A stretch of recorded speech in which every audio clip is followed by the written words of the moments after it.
सुबह सुबह इसरो ने कर दिखाया कमाल। ऐसा करने वाला पहला देश बना भारत। जी हां, जिस घड़ी का देश की 135 करोड़ जनता को बड़ी बेसब्री से इंतजार था, वो घड़ी आ गई। तत्काल इसरो हेडक्वार्टर रवाना हो गए। बता दें कि चंद्रयान 3 ने अभी भी बहुत ही बड़ी प्रक्रिया को सफलतापूर्वक अंजाम दे दिया। अभी चंद्रयान 3 ने बहुत ही बड़ा मुकाम हासिल किया। नासा से लेकर तमाम अंतरिक्ष एजेंसियां लगातार इसरो को बधाई संदेश भेजी जा रही हैं। दरअसल सुबह 8:30 बजे चंद्रयान के तीनों इंजन चालू कर दिए गए और इंजन चालू करते ही पूरे देशवासियों की नजर चंद्रयान पर टिक गई है। दरअसल आपको बताने कि चंद्रयान को भारतीय अंतरिक्ष अनुसंधान संगठन की तरफ से उसके तीनों इंजन को ऑन कर दिया गया है और इस इंजन को ऑन करते ही चंद्रयान को संभालना काफी मुश्किल हो रहा है। इसरो कक्षा को चंद्रमा की सतह से 100 किलोमीटर तक कम करने के लिए मैन्यूवर कर दिया है। जी हां, आपको बता दें कि मैन्यूवर की प्रक्रिया पूरी हो गई है। यह मैन्यूवर चंद्रमा की सतह पर सॉफ्ट लैंडिंग की दिशा में एक महत्वपूर्ण कदम होने वाला है। आपको बता दें कि इस मैन्यूवर को ऑर्बिट सर्कुलराइजेशन के नाम से जाना जाता है। इसमें अंतरिक्ष यान के इंजनों का इस्तेमाल करके इसे एक निश्चित तरीके से धकेला जाता है। आज सुबह 8:30 बजे इन तीनों इंजनों को ऑन कर दिया गया है और इस प्रक्रिया को शुरू कर दिया गया है। आपको बता दें कि इससे इसका रास्ता गोलाकार हो जाएगा। इसके बाद स्पेसक्राफ्ट सॉफ्ट लैंडिंग की तैयारी करेगा। बता दें कि नासा की तरफ से अभी भी इसरो को इसके लिए बधाई दी गई है। इंजन को ऑन करते ही चंद्रयान 3 को संभालना काफी मुश्किल हो रहा है। इसरो के वैज्ञानिकों ने बताया है कि लैंडर के प्रोपल्शन मॉड्यूल से अलग होने और स्पेसक्राफ्ट के ऑर्बिट में 100 किलोमीटर गुणे 30 किलोमीटर पहुँचने के बाद सॉफ्ट लैंडिंग की प्रक्रिया शुरू होती है। लैंडर लगभग 30 किमी की ऊंचाई पर चंद्रमा की सतह तक जाने के लिए अपने थ्रस्टर का इस्तेमाल करता है और इन्हीं थ्रस्टरों को ऑन कर दिया गया है। इसकी सुनिश्चित लैंडिंग के लिए सटीक नियंत्रण और नेविगेशन की जरूरत होती है। वैज्ञानिकों ने साफ कहा है कि चंद्रयान पर हमारी पूरी पकड़ है, संपर्क में कोई कमी नहीं आई है। साथ ही उन्होंने बताया कि नेविगेशन भी बिल्कुल मजबूत है और चंद्रयान को बहुत ही अच्छे से ट्रैक किया जा रहा है। आपको बता दें कि चंद्रयान 3 इसी प्रक्रिया के साथ ही अपने सबसे महत्वपूर्ण पड़ाव में पहुंच जाएगा। चंद्रयान 3 के जब तीनों इंजनों को ऑन किया गया तो वैज्ञानिकों ने बताया है कि इसे लगभग 2 घंटे तक लगातार चलाया जाएगा। इन तीनों इंजनों के चलाने से उसकी परिधि को कम किया जाएगा और 100 गुणे 30 पहुँचते ही उसे लैंड करने की प्रक्रिया शुरू कर दी जाएगी। इसी को बता दें कि भारत का जो चंद्रयान 3 था वो 23 अगस्त को लैंड नहीं करेगा। जी हाँ, आपको बता दें कि चंद्रयान 3 को लेकर अभी भी महत्वपूर्ण अपडेट सामने आ रही है। इसरो टीम के अनुसार 23 अगस्त को चंद्रयान चंद्रमा की सतह पर लैंड नहीं करेगा, बल्कि उससे पहले ही 21 या 22 को ही लैंड करने वाला है। दरअसल आपको बता दें कि चंद्रयान 3 100 गुणे 100 किलोमीटर की कक्षा में बस पहुंचने ही वाला है और इसके पहुंचने के बाद जब लैंडर और रोवर अलग होंगे, यही सबसे अहम पड़ाव होगा। उसके बाद बस चांद पर उतरना ही बाकी रह जाएगा। वहीं अभी एक महत्वपूर्ण अपडेट नासा की ओर से आ रही है। जी हाँ, आपको बता दें कि नासा ने 50 साल पहले इंसान को पहली बार चांद पर भेजा था। एक बार फिर नासा का यही लक्ष्य था, जिसके तहत उसने आर्टेमिस मिशन शुरू किया है। इस मिशन के जरिए नासा का लक्ष्य है कि 2025 तक इंसानों को चांद पर फिर भेजा जाए, लेकिन शायद अब इस मिशन में देर हो जाए। नासा की ओर से एक बड़ा बयान दिया गया है जो इस मिशन पर नजर गड़ाए लोगों के सपनों पर पानी फेर देगा। नासा ने कहा है कि वे अपने आर्टेमिस मिशन के तहत अंतरिक्ष यात्रियों का लॉन्च करने और उन्हें चंद्रमा पर उतारने में सक्षम नहीं हो सकता है। एक प्रेस ब्रीफिंग के दौरान अंतरिक्ष एजेंसी में एक्सप्लोरेशन सिस्टम डेवलपमेंट मिशन निदेशालय के एसोसिएट जिम फ्री ने संकेत दिया है कि स्पेस एक्स की ओर से तैयार किए जा रहे लैंडिंग सिस्टम पर विशेष ध्यान देने के साथ कई महत्वपूर्ण घटकों को तैयार करने की जरूरत है। साथ ही उन्होंने बताया कि नासा अकेले यह काम करने में सक्षम नहीं होगा, उसे साथ पड़ेगी अन्य अंतरिक्ष एजेंसियों की, जैसे कि इसरो और रॉसकॉस्मोस। लेकिन आपको बता दें कि यूक्रेन और रशिया में जो तनाव चल रहा है, उसके चलते रॉसकॉस्मोस से नासा का बहुत अच्छा संबंध नहीं है। साथ ही आपको बता दें कि आर्टेमिस प्रोग्राम के तहत नासा कई मिशन लॉन्च करने की रणनीति बना रहा है जो जटिलता में बढ़ोतरी करते हैं। इसके तहत नासा का 2 प्रमुख लक्ष्य था। पहला कि चंद्रमा पर फिर से इंसानों को भेजा जाए और दूसरा कि तकनीकी प्रयोग के लिए एक स्थायी बेस बनाया जाए जो मंगल ग्रह पर इंसानों को भेजने का रास्ता साफ करेगा। आर्टेमिस 1 के तहत साल 2022 में पहला मिशन लॉन्च किया गया था, जिसके तहत बिना इंसानों वाला एक स्पेसक्राफ्ट भेजा गया था। हालांकि मिशनों के इन सेटों के लिए सबसे महत्वपूर्ण अंकुरित क्षण आर्टेमिस 3 मिशन रहेगा, जिसके तहत दिसंबर 2025 का समय निर्धारित किया गया था। इस मिशन में 1972 के बाद पहली बार मनुष्यों के चांद की सतह पर नासा वापसी करना चाहता है। इस बार सबसे बड़ा लक्ष्य दक्षिणी ध्रुव पर जाना है, ताकि वहां बर्फ को पिघलाकर रॉकेट ईंधन में बदला जा सके। स्पेस एक्स के मालिक एलन मस्क के नेतृत्व में मिशन के लैंडिंग सिस्टम का कॉन्ट्रैक्ट हासिल किया था, जो उसके स्टारशिप रॉकेट प्रोटोटाइप का स्टारशिप रॉकेट तैयार होने से अभी दूर है। दोस्तों, फिर से चंद्रयान पर आते हैं। बता दें कि चंद्रयान को लेकर अभी 7 बड़ी जानकारी सामने आ रही है। पहला यह कि चंद्रयान में अल्टीमीटर लगा है, लेजर और आरएफ आधारित अल्टीमीटर। दूसरा, वेलोसीमीटर लगा है। तीसरा, जड़त्वीय मापन लगा है। चौथा, थ्रस्टर कंट्रोल के लिए, इंजन कंट्रोल के लिए इलेक्ट्रॉनिक्स लगे हैं। पांचवा यह है कि नौवहन गाइडेंस एंड कंट्रोल के लिए सॉफ्टवेयर आदि लगे हैं। छठा, खतरे का पता लगाना और बचाव करने के लिए एआई सिस्टम लगाए गए हैं। लैंडर खतरों का पता लगाना और बचाव कैमरा और एआई एल्गोरिदम पर काम करेगा।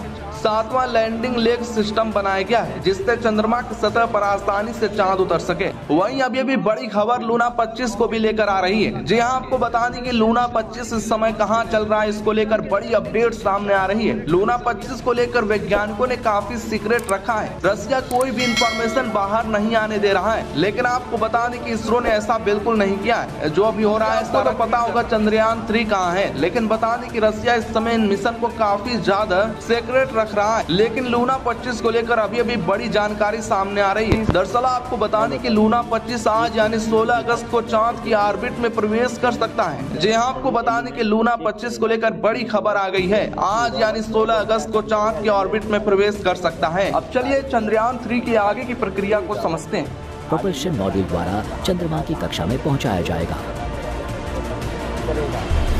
कुछ समय पश्चात लैंडर उस मॉड्यूल से अलग हो जाएगा और चंद्रमा के दक्षिण ध्रुवीय क्षेत्र में सॉफ्ट लैंडिंग का प्रयास करेगा।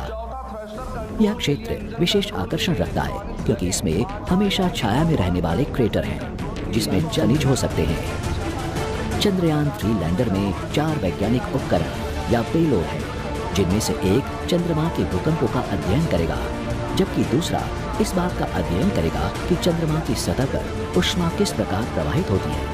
तीसरा, चंद्रमा की सतह के निकटवर्ती प्लाज्मा वातावरण का अध्ययन करेगा। चौथा उपकरण वैज्ञानिकों को पृथ्वी तथा चंद्रमा के बीच की दूरी को अति परिशुद्धता से मापने में समर्थ करेगा। रोवर के 2 उपकरण एक्सरे और लेजर हमें चंद्रमा की सतह की संरचना का अध्ययन करने में सहायता प्रदान करते हैं, जबकि लैंडर और रोवर एक दूसरे के सीधे संपर्क में रहेंगे। चंद्रमा की परिक्रमा कर रहा प्रोपल्शन मॉड्यूल पृथ्वी, जो कि एकमात्र ऐसा ग्रह है जिसे हम जानते हैं और जो निश्चित रूप से जीवन से भरपूर है, से आने वाले प्रकाश का प्रेक्षण करेगा।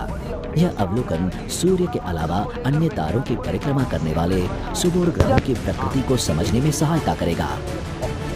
जैसे जैसे चंद्रयान 3 महत्वपूर्ण परीक्षणों से गुजरकर प्रमोशन के लिए तैयार हो रहा है, इसरो के हजारों वैज्ञानिक जो इसे प्रमोचित करेंगे, नियंत्रित करेंगे और विशाल डिश एंटेना का प्रयोग कर इससे मूल्यवान वैज्ञानिक डेटा प्राप्त करेंगे, आगे के चुनौतीपूर्ण कार्यों के लिए कमर कस रहेंगे। इससे पहले उनके समर्पण और कौशल ने भारत को पूरे विश्व से, लेकिन बता दें कि रसिया इस समय मिशन को काफी ज्यादा सीक्रेट रख रहा है। लेकिन लूना 25 को लेकर अभी बड़ी जानकारी सामने आ रही है। दरअसल आपको बता दें कि लूना 25 आज यानी 16 अगस्त को चांद की ऑर्बिट में प्रवेश कर सकता है। जी हां, आपको बता दें कि लूना 25 को लेकर बड़ी खबर आ गई है। आज यानी 16 अगस्त को चांद की ऑर्बिट में प्रवेश कर सकता है। अब चलिए चंद्रयान 3 की आगे की प्रक्रिया को समझते हैं। प्रोपल्शन मॉड्यूल द्वारा चंद्रमा की कक्षा में पहुंचाया जाएगा। कुछ समय पश्चात लैंडर उस मॉड्यूल से अलग हो जाएगा और चंद्रमा के दक्षिण ध्रुवीय क्षेत्र में सॉफ्ट लैंडिंग का प्रयास करेगा। यह क्षेत्र विशेष आकर्षण रखता है, क्योंकि इसमें हमेशा छाया में रहने वाले क्रेटर हैं, जिसमें जल हिम और मूल्यवान खनिज हो सकते हैं।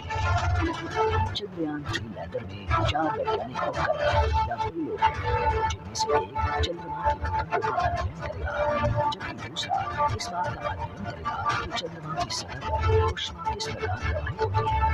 तीसरा, चंद्रमा की सतह के निकटवर्ती प्लाज्मा वातावरण का अध्ययन करेगा। चौथा उपकरण वैज्ञानिकों को पृथ्वी तथा चंद्रमा के बीच की दूरी को अति परिशुद्धता से, दोस्तों ये लूना 25 है जो आपको दिख रहा था। रोवर के 2 उपकरण एक्सरे और लेजर हमें चंद्रमा दोस्तों मैं बता दूं कि चंद्रयान 3 अभी जो करंट लोकेशन की मैं बात करता हूं तो फोर्थ ऑर्बिट को क्रॉस करके 5वें ऑर्बिट में घुस गई, यानी कि 5वां ऑर्बिट ये लास्ट ऑर्बिट है। इसके बाद चंद्रयान की लैंडिंग यानी मिशन अलग होंगे और लैंडर अलग होगा, विक्रम लैंडर, जो कि लैंड करेगा। और विक्रम लैंडर क्या काम करेगा, लैंड होने के बाद अपने रोवर को छोड़ेगा। रोवर को छोड़ने के बाद रोवर अपना क्या कि सतह पे गति करेगा और गति करने के बाद उसमें एलिमेंट सारे मतलब कई गहराइयों तक सर्च निकाल सकता है। तो दोस्तों इसमें यही जानकारी था। चलिए आइए जानते हैं कि ये चंद्रयान 3 कब होगा लैंडिंग, कैसे उसका तैयारी होगा, किस जगह है वो लैंडिंग साइट, सी पे होगा या कहाँ होगा। चलिए पूरा वीडियो को देखते हैं और अंत तक देखते हैं, मजा लेते हैं।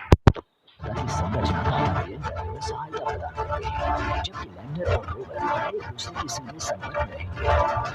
चंद्रमा की परिक्रमा कर रहा पर्शियन मॉड्यूल पृथ्वी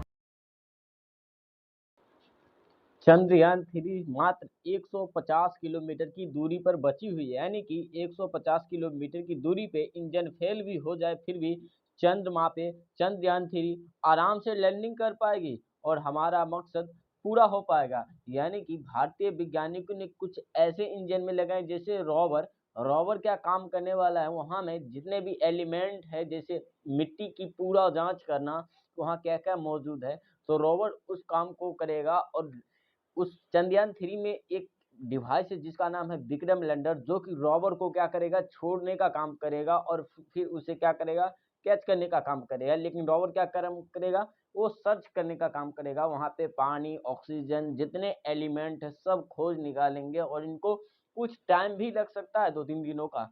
तो आप वेट कीजिए और देखते रहिए कि चंद्रयान 3 कैसे सफल हो पाता है। और हाँ, वाकई सही है कि 100% सफल हो पाएगा, क्योंकि ये चांद्रयान 3 फोर्थ ऑर्बिट से लेके फिफ्थ ऑर्बिट में इन कर गई, यानी कि लास्ट ऑर्बिट में इन कर गई है। तो दोस्तों लास्ट ऑर्बिट का मतलब है कि अगर अब लैंड भी करेगा तो डायरेक्ट चंद्रमा पे ही गिरने वाला है। तो इससे कोई घबराने की बात नहीं है। तो फिर मिलते हैं नेक्स्ट वीडियो के साथ कि कैसे लैंडिंग करती है।